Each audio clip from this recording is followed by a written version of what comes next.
Jujur-jujuran aja deh sekarang. Pas kamu lagi kumpul sama teman-teman SMA atau teman kuliah lama kamu, apa yang sebenarnya kamu rasain? Apakah kamu beneran happy dan terinspirasi? Atau kamu cuma duduk diam, senyum palsu sambil nahan rasa awkward karena obrolan mereka isinya cuma nostalgia basi yang diulang-ulang terus? Kalau jawaban kamu yang kedua, selamat. Kamu lagi terjebak di dalam hubungan kadaluarsa. Ada satu hukum alam yang nggak mungkin bisa kamu lawan, namanya the law of averages. Jim Rohn pernah bilang, kamu adalah rata-rata dari 5 orang yang paling sering menghabiskan waktu sama kamu.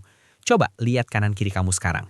Kalau 5 teman terdekat kamu adalah orang yang hobinya ngeluh, malas kerja, minjem duit, dan nggak punya ambisi, maka selamat, suka atau tidak, kamu adalah calon orang gagal nomor 6.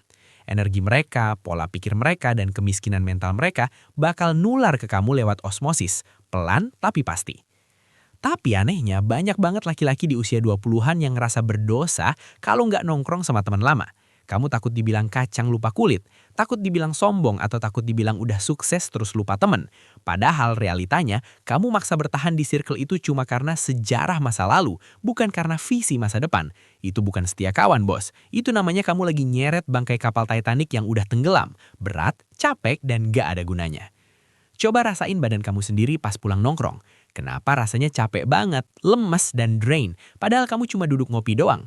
Itu karena kamu baru aja dikelilingi sama energy vampires. Mereka adalah orang-orang yang tanpa sadar nyedot optimisme kamu buat ngasih makan rasa insecure mereka. Setiap kali kamu cerita ide bisnis, mereka patahin. Setiap kali kamu punya mimpi, mereka ketawain. Kamu datang bawa api semangat, pulang-pulang tinggal jadi abu. Masih mau melihara parasit kayak gitu atas nama solidaritas? Coba kamu hitung pakai kalkulator dagang. Berapa jam waktu berharga kamu yang terbuang sia-sia cuma buat dengerin gosip sampah, keluhan soal kerjaan yang gak ada solusinya, atau bahasan toksik yang itu-itu aja. Harusnya 3 jam itu bisa kamu pakai buat nyari duit, belajar skill baru, atau olahraga ngebentuk badan. Kamu rela ngebakar aset waktu kamu cuma demi nyenengin orang-orang yang bahkan gak peduli kalau besok kamu jatuh miskin. Itu investasi bodoh. Ingat filosofi ini. Manusia itu kayak pohon, dan teman-teman kamu itu kayak daun. Ada daun yang emang kuat nempel di dahan selamanya, tapi mayoritas daun itu sifatnya musiman, seasonal. Mereka hadir di satu musim buat ngasih kamu pelajaran, ngasih kamu kenangan, tapi pas musimnya ganti mereka harus gugur biar daun baru bisa tumbuh.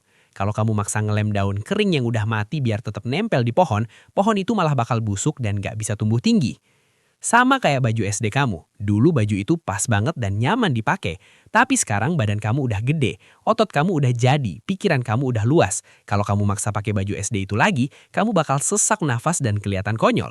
Bukan bajunya yang salah dan bukan badan kamu yang salah. Cuma emang ukurannya udah nggak muat.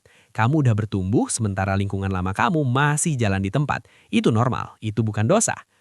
Mereka mungkin bakal nyerang kamu pakai kalimat manipulatif kayak, ah lu sekarang sombong, nggak asik kayak dulu lagi.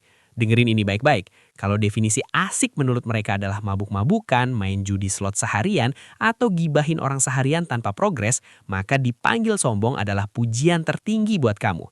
Itu tandanya level kamu udah jauh di atas mereka. Jangan turunin standar kamu cuma biar mereka nggak ngerasa insecure. Loyalitas itu mahal harganya, jangan dikasih ke orang murahan.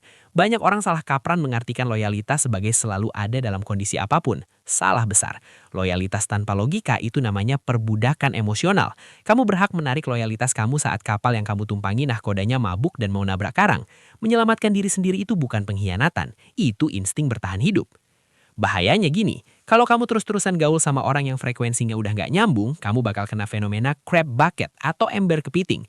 Pas kamu mulai ngomongin investasi, ngomongin karir, atau ngomongin masa depan, mereka bakal nyinyir kayak, ah elah serius amat hidup loh, santai aja kali bro.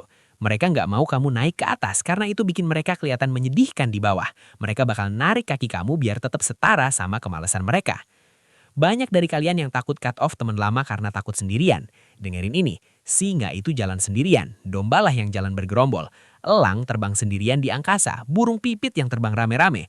Kesepian di puncak gunung itu jauh lebih bermartabat daripada keramaian di selokan. Saat kamu berani jalan sendiri, kamu justru memancarkan sinyal kuat buat narik orang-orang hebat lainnya mendekat ke hidup kamu.